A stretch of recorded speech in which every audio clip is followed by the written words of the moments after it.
नमस्कार मित्रांनो, ठरलं तर मग या मालिकेच्या आजच्या भागात आता कल्पना आणि विमल बोलत असतात. सगळी तयारी झालेली आहे ना? तेव्हा विमल म्हणते की हो, मग आता सगळेजण वाट बघत आहेत, कारण प्रतिमात्या रविराज, सुमन, नागराज हे पण येणार आहेत, म्हणून सगळेजण थांबलेले असतात. मग सायलीला विचारलं जातं, सायली झाली ना सगळी तयारी? तेव्हा सायली म्हणते, हो, अजिबात काळजी करायची गरज नाही. सायलीने तर अर्जुनने तिला गिफ्ट केलेला छान असा ड्रेसही घातलेला असतो आणि सायली मात्र सगळ्यांशी बोलत असते. आणि मग इकडे आजचा मेनू काय आहे, कशा पद्धतीने सगळं करायचं आहे, हे सगळं छान असं चाललेलं असतं. सगळ्यांनी खुश व्हायचं आहे असं सुद्धा इकडे सगळेजण बोलत असतात. तेव्हा पूर्णाजी म्हणत असते की हो, आणि मग कल्पना, त्याचबरोबर अस्मिता, सगळेजण तिथे आहेत. अस्मिताला छान वाटावं त्याचसाठी ह्या सगळ्या गोष्टी, एवढा अट्टहास केलेला असतो, हे सगळं सगळेजण पाहत असतात. त्याचवेळी अस्मिता खुश आहे हे पाहून सगळ्यांनाच बरं वाटतं. त्यासोबतच इकडे आपल्याला पाहायला मिळतं की प्रताप, त्याचबरोबर कल्पना सगळेजण बसलेले आहेत. अर्जुन आणि चैतन्य अजून आलेले नाहीत आणि सगळेजण छान गप्पा मारत बसलेले असतात. अस्मिताला म्हणत असतात, बरं आहे ना? तेवढ्यात अर्जुन येतो आणि सगळ्यांना हाय करतो. खरं तर अर्जुनच्या येण्याने सगळे दुखावलेले असतात. सायलीला तर रागच आलेला असतो. पूर्णाजीला तेवढं ठीक वाटत असत, कारण पूर्णाजी म्हणालेली आहे अर्जुनला की तुझी पद्धत चुकलेली आहे, तू निर्णय घेतलेला होता तो बरोबर होता. त्यानंतर अर्जुन येतो आणि कल्पना सोबत बोलू लागतो. कल्पनालाही सांगू लागतो की एवढा वेळ का लागला अर्जुनला, असं विचारलं जात. तेव्हा तो म्हणतो की आज तुम्हाला केक बनवायला जमणार नव्हता ना कामामुळे, म्हणून मी केक ऑर्डर केलेला ना, त्यासाठी अर्धा तास एक्स्ट्रा गेला म्हणून. त्यावेळेस अर्जुन हे सगळं सांगत असतो आणि म्हणत असतो की सायली म्हणते की अस्मिता ताईच जे बाळ आहे त्या बाळापर्यंत या सगळ्या गोष्टी पोहोचणार. तेव्हा सगळे सांगू लागतात की हो. तेव्हा अर्जुन म्हणतो की बरोबर आहे, म्हणजे अस्मिता ताईचा बाळ जेव्हा जन्माला येणार ना, तेव्हा ते टॅ म्हणून नाही ओरडणार, तर ते केक केक म्हणून ओरडणार आहेत. असं हे त्यांचं चालू झालेलं असतं.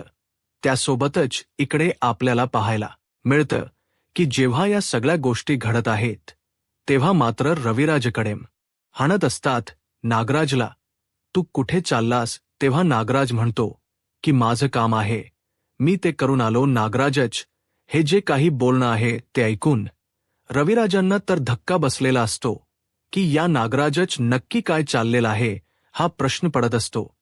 त्यानंतर इकडे आपल्याला पाहायला मिळतं की जेव्हा हे सगळं चालू आहे, सगळेजण तिथे आहेत आणि नागराजच्या मोबाईलवर फोन आलेला आहे. तेव्हा रविराज म्हणतात, हाच तुझा मित्र आहे का? नाही विचारलं तुला, हाच तुझा मित्र आहे का? तेव्हा इकडे नागराज म्हणतो की हो, मग तुझ्या एवढ्या जवळचा मित्र आहे आणि तू त्याचा नंबर का सेव्ह केलेला नाहीये? हा नागराजांना प्रश्न पडलेला असतो आणि नागराज तो प्रश्न इकडे विचार. नागराजला रविराज तो प्रश्न विचारतात. आता रविराज त्या प्रश्नाच काय उत्तर देणार? तर रविराजला जे विचारत आहे ते ऐकून नागराज म्हणतो की मला गेल पाहिजे. रविराज म्हणतात, मी उचलू का फोन? परंतु नागराजला माहीत असं की फोन कोणाचा आहे, म्हणून नागराज काही तो फोन उचलू देत नाही. नागराज म्हणतो की नाही, नको, माझी मी पाहतो, आणि असं म्हणत तो निघालेला असतो. तेव्हा रविराज सांगतात की येशील ना तिकडे डायरेक्टली तुझी तू? तेव्हा मात्र तो म्हणतो की हो, येईल. आता सुमन विचार करते की नाही, आज हे एवढ्या घाईत गेलेले आहेत आणि अननोन नंबरवरून फोन आहे, नक्कीच हे महिप्तकडे गेलेले असणार आहेत. सुमन यांना सांगते की तुम्ही पुढे व्हा, मगाशी मशीनमध्ये जे कपडे टाकले होते ना, ते कपडे काढून ठेवायचे राहिलेले आहेत. मी ते मशीनमधले जे कपडे आहेत ते बघते आणि मग येते, असं सुमन सांगू लागते. तेव्हा हे सर्व दोघं म्हणतात, नक्की येशील ना तू? तेव्हा सुमन म्हणते की हो, मी नक्की येते, काळजी नका करू, असंही सुमन सांगते. त्याचवेळी प्रिया इथे सगळ्या घरातली फरशी पुसून आलेली असते आणि बादली घेऊन ती हॉलमध्ये आलेली आहे. हे पाहून सगळेजण ओरडायला सुरुवात करतात तेव्हा मात्र इकडे आपल्याला पाहायला मिळतं की हे सगळं जे काही चालू आहे त्यामुळे इकडे अर्जुन मात्र हसत असतो आणि म्हणत असतो, तन्वीला मात्र भारी शिक्षा दिलेली आहे, कारण प्रियाची अवस्था जी आहे ती खूपच वाईट झालेली असते आणि सगळेजण पाहत असतात. त्यासोबतच इकडे आपल्याला पाहायला मिळतं ते म्हणजे सगळेजण आता तिथे आलेले आहेत. प्रिया ती बादली घेऊन जाते तेव्हा मात्र सगळेजण हसत असतात. तर इकडे अर्जुन म्हणत आणि चैतन्य दोघेही आलेले असतात. चैतन्य म्हणतो की तन्वीला कदाचित जन्माला आलेलीच ही शिक्षा भेटत असणारे. पूर्णाजी सुद्धा हसत असते. त्याचवेळी तिथे रविराज आणि प्रतिमा येतात. दोघही विचारू लागतात.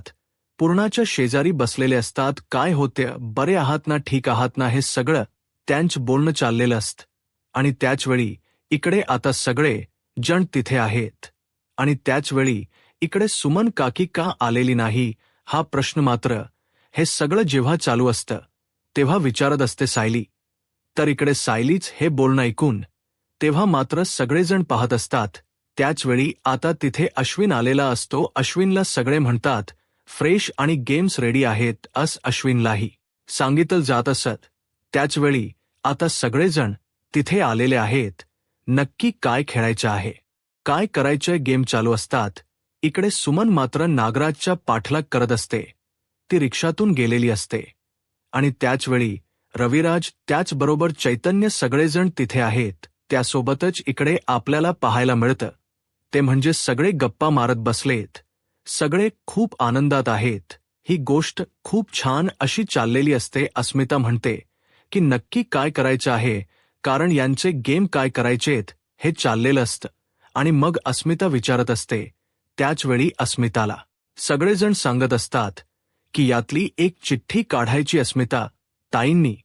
त्यात जे नाव येईल त्या व्यक्तीन कोणी डान्स करायचे किंवा कोणी परफॉर्म करायचं हे सांगायचं असं सगळ्यांच्या समोर अस्मिताला सांगितलं जातं.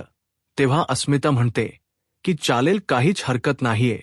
मग आता पहिली चिठ्ठी कोणाची निघणार, तर पहिली चिठ्ठी निघते ती म्हणजे अस्मिता सांगते. आणि मग पहिल्या चिठ्ठीमध्ये नाव, पहिल्या चिठ्ठीच नाव निघत सगळेजण तिथे असतात. आणि मग तेव्हा तिकडे या सगळ्या गोष्टी घडत असतात. तर पहिल्या चिठ्ठीमध्ये नाव कल्पना आणि प्रताप यांनी डान्स केला पाहिजे असं निघालेलं असतं. तेव्हा मात्र अर्जुन त्याचबरोबर सगळेजण पाहू लागतात. हा कल्पना म्हणते काय होईल, आता डान्स करायचा. मग मात्र सगळेजण पाहतच आहेत.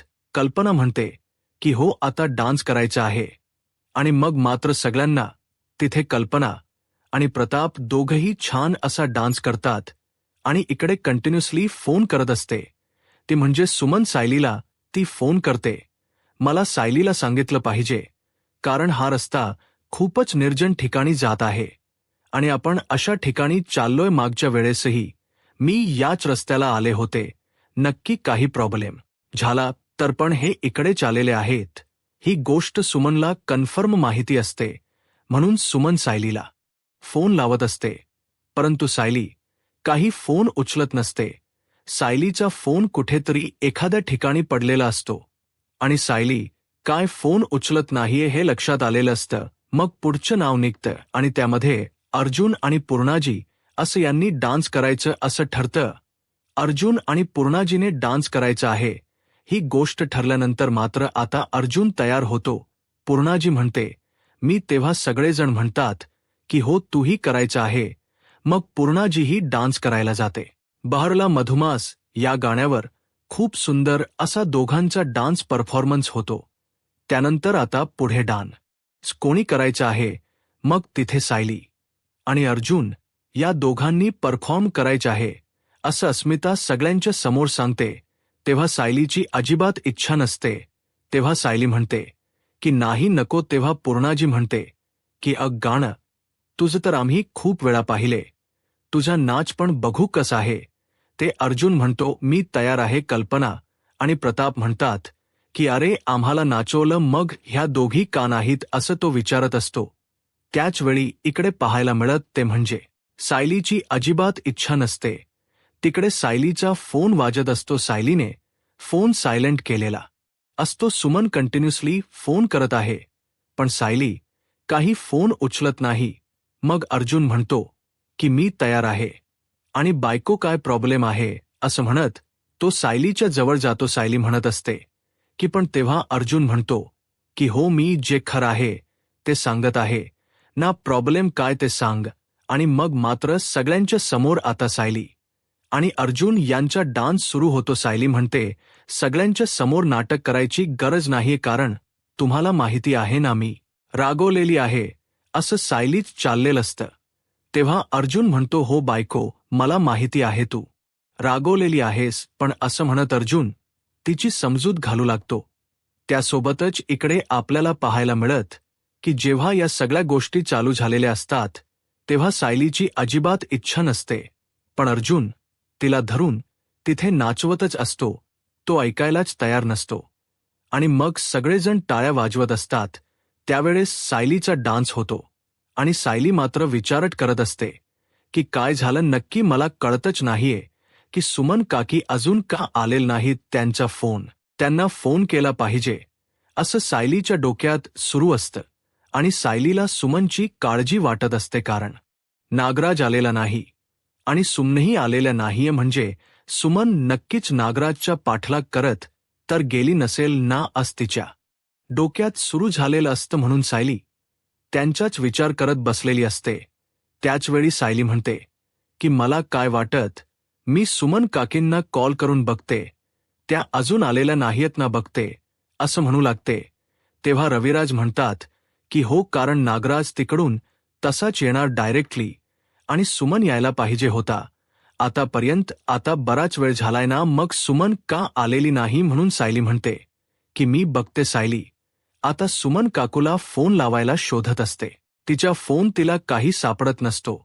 ती म्हणत असते, कुठे गेला माझा फोन, इथेच तर ठेवलेला होता.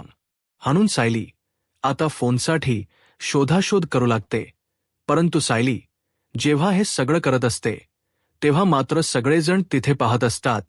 आणि त्याचवेळी सायलीच असं म्हणणं असतं की नक्की काय झालेलं असेल, सुमन काकी नक्की फोन तर करत नसतील ना, मला सायली फोन शोधते.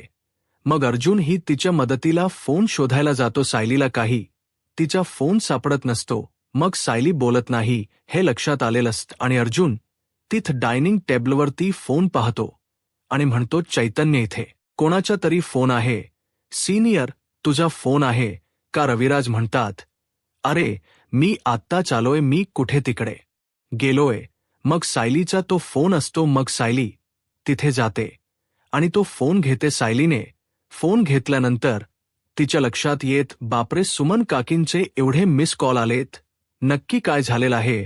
सुमन काकी प्रॉब्लेममध्ये तर नसतील ना, असं सायलीला वाटू लागलेलं असत. तेव्हा सुमन फोन उचलते आणि म्हणते, अग सायली, मी पोहोचते आणि तुला माहिती का, मी एका ठिकाणी आलेली आहे असं ती सांगत असते. पण तेवढ्यातच तिला दिसत की नागराज आता गाडीतून उतरला आणि पुढे चाललेला आहे. तेव्हा सुमन म्हणते की सायली, फोन ठेव, मी तुला नंतर करते असं सुमन सांगू लागते.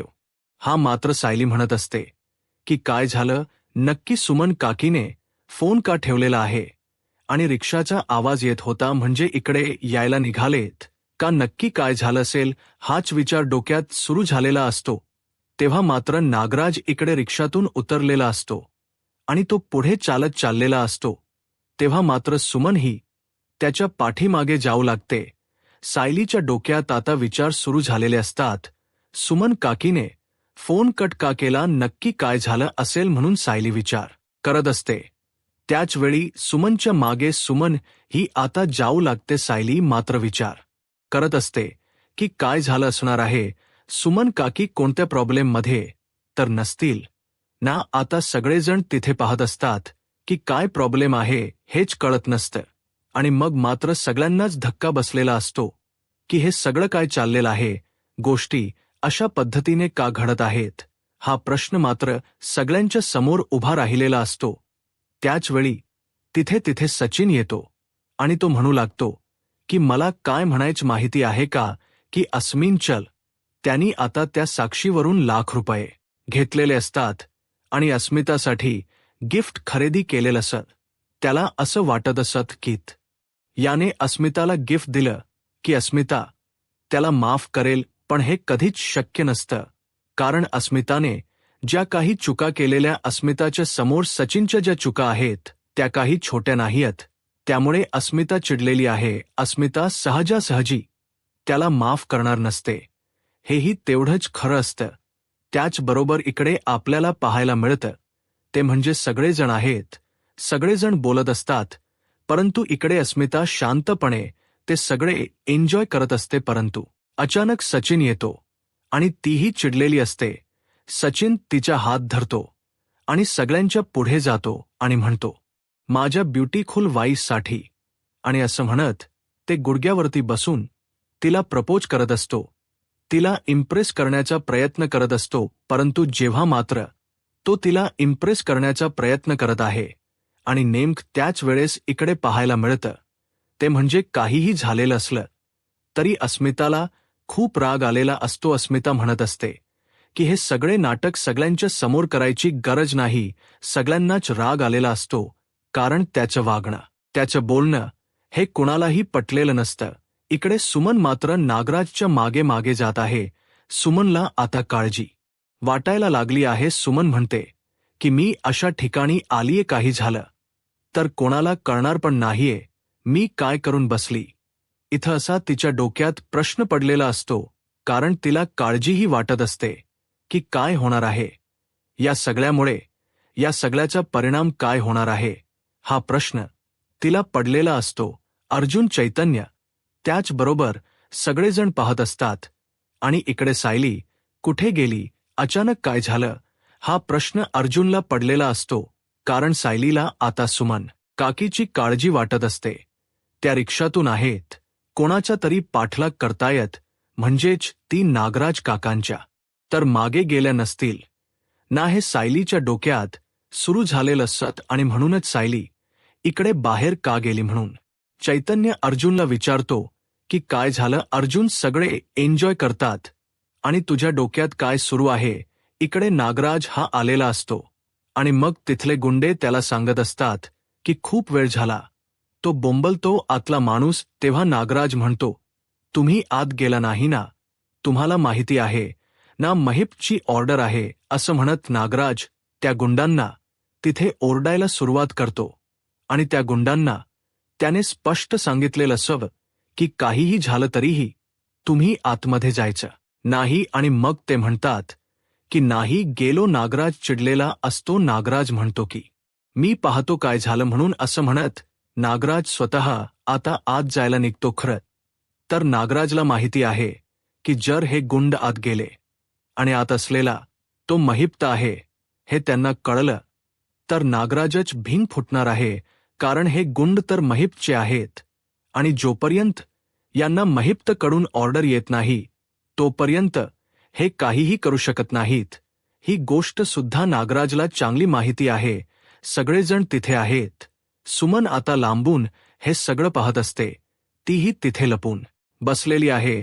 थोडासा आवाज येतो, सगळेजण त्या दिशेने जातात तर सुमन तिथे लपलेली असते त्या गोडाऊनच्यात. या खिडकीच्या तिथून ती पाहत असते. त्यावेळेस नागराजच सुद्धा लक्ष तिकडे जात. त्याच्याही लक्षात येत कोणी आलंय का आपल्या पाठीमागे, असं म्हणत तो पाहू लागतो.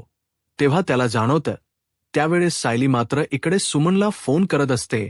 सायलीला काळजी वाटत असते की सुमन काकी ठीक तर असतील ना, काही प्रॉब्लेम तर झाला नसेल ना, म्हणून सायली मात्र सुमनला फोनवर फोन करत असते. आणि इकडे सुमन पाहते की नागराज हा महिप्तला भेटायला आलेला आहे आणि महिप्त तिथे ठेवलेला आहे. म्हणजेच हे सगळं मला सायलीला सांगायला हो, असं म्हणत सायलीला तिने फोन केलेला आहे आणि सायलीला फोनवर सांगू लागते की सायली, तुला माहित नाहीये इथं काय झालेलं आहे. अगं मी यांना इथे एका माणसाबरोबर म्हणजे महिप्त सोबत पाहिलेलं आहे. आणि त्यानंतर तिचा फोन कट होतो. सायलीला आता काळजी वाटू लागलेली असते की हे सगळं काय घडतंय आणि या सगळ्या गोष्टी अशा का घडलेल्या आहेत हा प्रश्न सर्वांच्या समोर असतो. सायली बाहेर येते आणि तशीच आता सुमनच्या मदतीला धावून चाललेली असते. कारण सुमन प्रॉब्लेममध्ये तर नाही ना, असं सायलीला वाटत असतं. त्यासोबतच अर्जुन इकडे बाहेर आलाय. चैतन्य म्हणतो, काय झालं अर्जुन?